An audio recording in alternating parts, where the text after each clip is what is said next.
L'alliance des 5 partis politiques, MAPAR, Yarakisik, VPM Malagas Miaramieng, ARD Havana et Le Vert lancent un appel au président Razonar Mapian de ne pas enfreindre la Constitution. La nomination du Premier ministre devra être conforme à l'article 54 et 72 selon eux.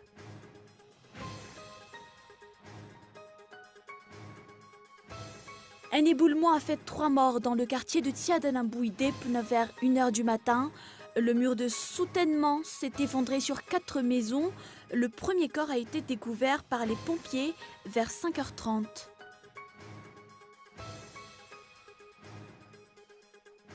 Pour ses vœux aux forces armées depuis le porte-avions Charles de Gaulle, le président François Hollande a assuré que le budget de la défense serait sanctuarisé pour continuer la lutte contre le terrorisme.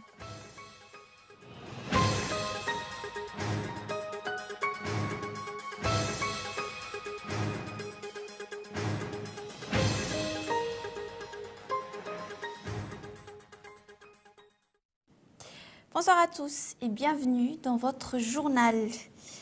À la une de l'actualité, ce mercredi, l'ordre du jour de la première réunion extraordinaire de l'Assemblée nationale a été adopté sans amendement.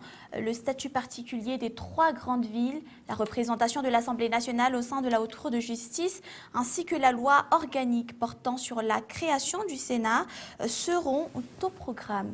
Hilda Asnzo. 70 députés ont adopté l'ordre du jour de cette première réunion extraordinaire de l'Assemblée nationale. Durant les 12 prochains jours, les députés se pencheront notamment sur les cas des grandes villes à statut particulier. Selon les bruits qui courent à Timbazaz, des députés sont contre la mise en place de 16 arrondissements à Antananarivo. Le sujet reviendra au centre du débat à partir de demain dans les travaux de commission. La création des nouvelles communes sera également discutée demain en travaux de commission. Certains parlementaires refusent leur création. Aucun budget n'est prévu pour leur fonctionnement. Le 16 janvier prochain, la loi organique fixant les règles relatives au fonctionnement du Sénat ainsi que les modalités d'élection et désignation des sénateurs seront au centre des débats. Cette loi organique sera adoptée en séance plénière le 23 janvier. Hormis les questions politiques, cette session extraordinaire penchera également sur le projet de loi sur le Code de l'aviation civile et sur la loi portant en refonte du mode de gestion des aires protégées à Madagascar. Les réunions sont prévues se terminer officiellement le 21 janvier à 16h. On vous le disait en titre, l'alliance des 5 partis politiques, le MAPAR, Yarakisik, VPM Malagas Miaramieng, l'ARD Havana et Le Vert lance un appel au président Razonar Mapian de ne pas enfreindre la Constitution. La nomination du Premier ministre devrait être conforme à l'article 54 et 72 selon eux. À l'issue de la conférence de presse de ce jour, ils ont affirmé qu'ils proposeront les noms des candidats Premier ministre. Ernirina Rabari. La conjoncture politique ne cesse d'évoluer depuis le début de cette année. La nomination du Premier ministre suscite l'intérêt de l'opinion publique. Malagas Miaramieng de Azandianen Arfelu, ARD de Jean-Louis Robinson, Yarakisik de Camille Vital, Mapara de Andradzuel, les Verts de Sarah Georget proposeront un ou des noms de candidats Premier ministre. Il lance un appel au président Razonar Mapian pour le respect de la Constitution dans le processus de nomination. Face à l'évolution du contexte politique actuel, notamment la poursuite du processus de réconciliation nationale et surtout l'imminence de la nomination d'un nouveau Premier ministre, à la suite de la démission de M. le Premier ministre Koul Roger, dont nous prenons acte d'une part, en tant qu'acteurs politiques ayant participé à toutes les élections de sortie de crise en 2013, d'autre part, nous tenons à réaffirmer notre attachement à la démocratie et aux valeurs républicaines pour lesquelles nous nous sommes toujours battus.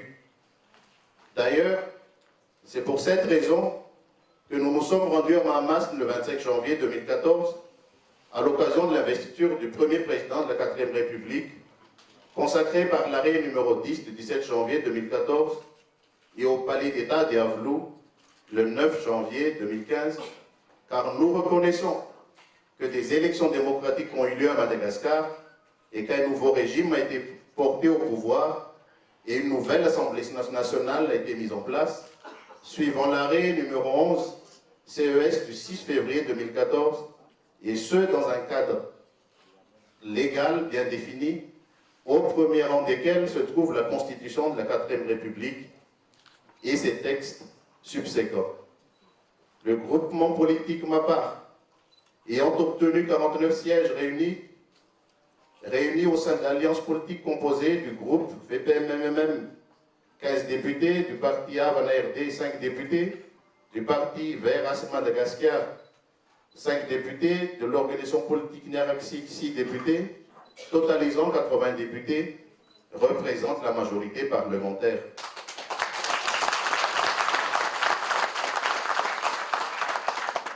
Conformément aux dispositions de l'article 54 de la Constitution, selon lesquelles le président de la République nomme le Premier ministre présenté par le parti ou le groupe de partis majoritaires à l'Assemblée nationale, il nous revient le droit et le privilège de présenter le Premier ministre. En conséquence, l'alliance que nous représentons ici, constituant le groupe de partis majoritaires à l'Assemblée nationale, au sens de la lecture combinée des articles 54 et 72 de la Constitution, présentera un Premier ministre commun issu des accords entre les parties adhérentes, et ce dans un esprit de dialogue avec le président de la République. De tout ce qui précède, nous exhortons le président de la République à suivre la voie constitutionnelle dans la nomination du Premier ministre afin de ne pas faire perdurer la crise.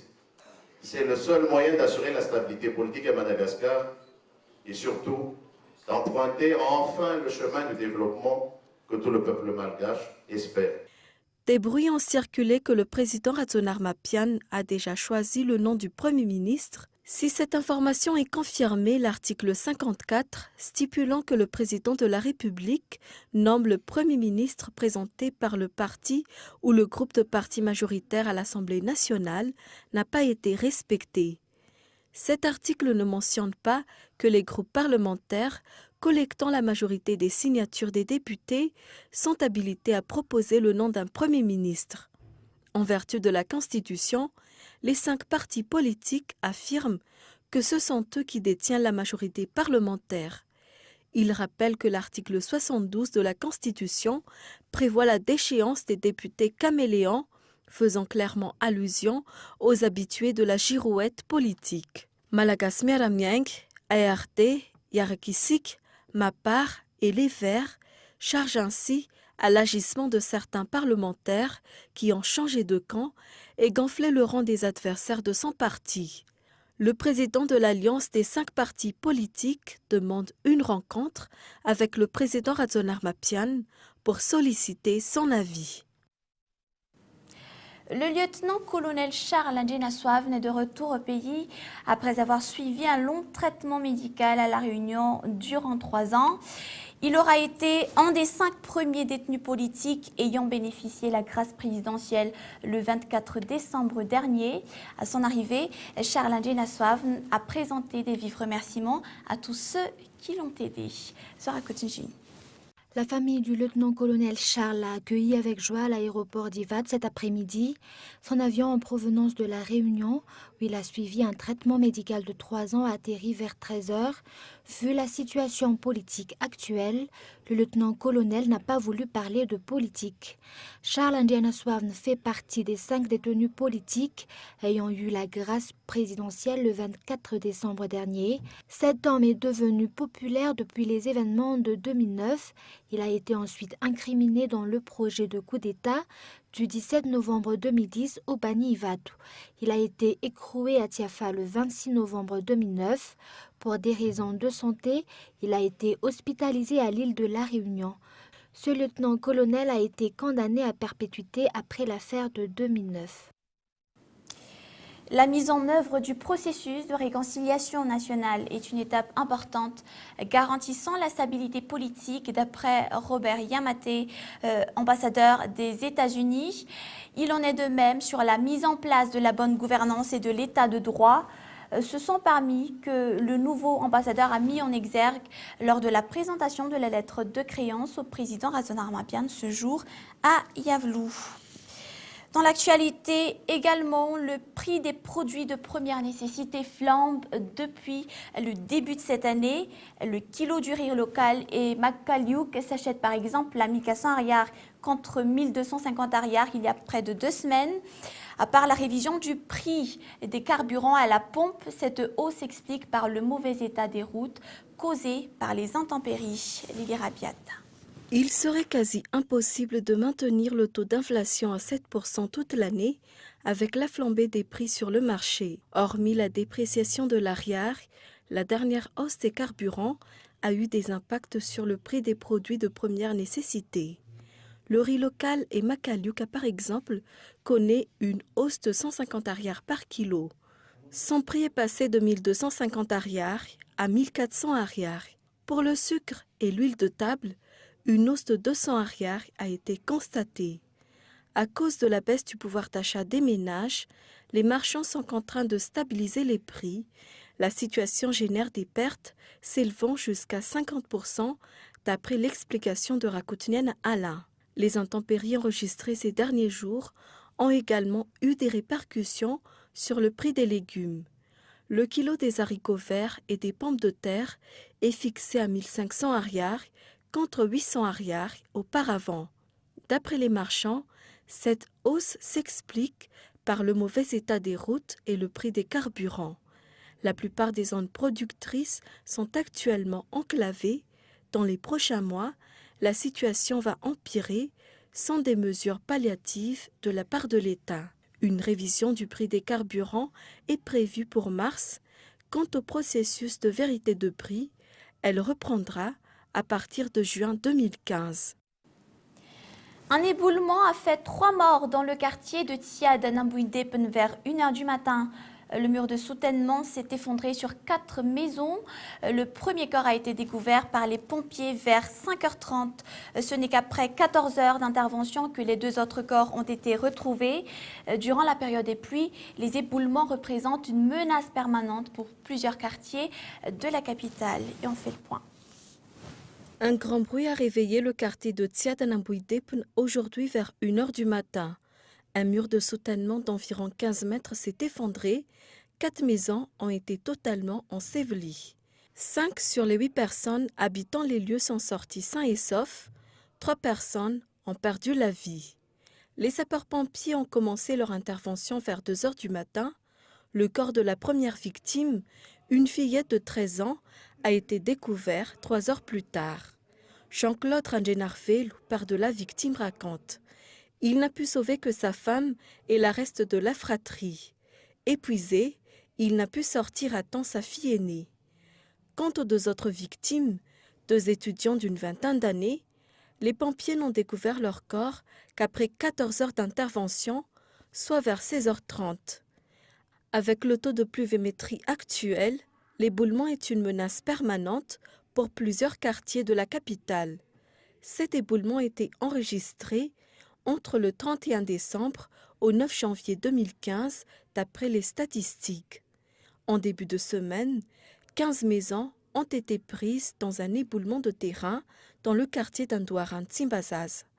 Aucune victime n'a été déplorée pour ce cas. Et en bref, le père Pedro figure parmi les nominés pour le prix Nobel de la paix 2015. Le président de l'Assemblée nationale a sensibilisé les députés aujourd'hui pour le soutenir dans cette élection. C'est la 2e fois que père Pedro est nominé à ce titre prestigieux pour ses œuvres humanitaires à Madagascar depuis plus de 20 ans. Et voilà, on passe aux actualités internationales. Depuis le porte-avions Charles de Gaulle, le président François Hollande a présenté ce mercredi ses vœux aux forces armées françaises. À l'heure où le pays a été frappé par les attentats les plus graves depuis la guerre d'Algérie, la France est un équipage, quelle que soit l'origine de ses citoyens. C'est ce qu'a déclaré le président. France 24. Aujourd'hui, la situation au Moyen-Orient justifie la présence de notre porte-avions. Et donc, grâce au Charles de Gaulle, nous disposerons d'informations précieuses, de renseignements. Nous pourrons, si nécessaire, mener des opérations en Irak avec encore plus d'intensité et plus d'efficacité. Le porte-avions travaillera en étroite liaison avec les forces de la coalition. Mercredi matin, dès l'ouverture, les kiosques français ont été dévalisés de leur Charlie Hebdo. Les internautes ont immortalisé en images ces moments insolites de files d'attente, parfois impressionnantes aux premières lueurs du jour. C'est toujours un reportage de France 24. 6h15, Charlie débarque dans ce café de Caen. Ils en attendent 110. Il y a combien là ? 60. Oh, Ça va pas suffire. Avec 110 commandes, ça va être juste. Au même moment, dans le Loiret, les habitués de cette papeterie ont quasiment dormi dehors pour être là à temps. Moi, c'est ma génération Charlie Hebdo. C'était mon outil de provocation au lycée, par rapport à mes parents, par rapport à mes profs. J'ai été très touchée par ce qui s'est passé. Et voilà, ce matin, c'était pas possible autrement. À Paris, aussi devant chaque kiosque, à l'aube, il faut s'armer de patience. Ici, quelques exemplaires seulement. Et beaucoup de déceptions. Faites la queue. Cette dame, elle a carrément caché son précieux butin au fond de son caddie. Pour eux, c'est la deuxième fois que j'achète. Et là, c'est la moindre des choses. C'est le dernier exemplaire, celui-là. Les marchands de journaux ont littéralement été dévalisés. Demain, vous pouvez pas vous mettre de côté Non, je sais pas. Apparemment, il y en aura demain et il y en aura après-demain. Ceux qui sont arrivés trop tard ce matin pourront retenter leur chance toute la semaine. L'éditeur a décidé de porter le tirage de 3 à 5 millions d'exemplaires. 500 000 devraient pouvoir être distribués chaque jour jusqu'à lundi prochain. Montre-nous un peu à quoi il ressemble. Et c'est le moment du rappel des points développés dans ce journal. L'alliance des 5 partis politiques, dont le MAPAR, Yarakisik, VP Malagas Miaramieng, l'ARD Havana et le Vert, lance un appel au président de la République, Erazonar Mapian, de ne pas enfreindre la Constitution. La nomination du Premier ministre devrait être conforme à l'article 54 et 72, selon eux. Le lieutenant-colonel Charles Ndjenaswa est de retour au pays après avoir suivi un long traitement à La Réunion durant 3 ans.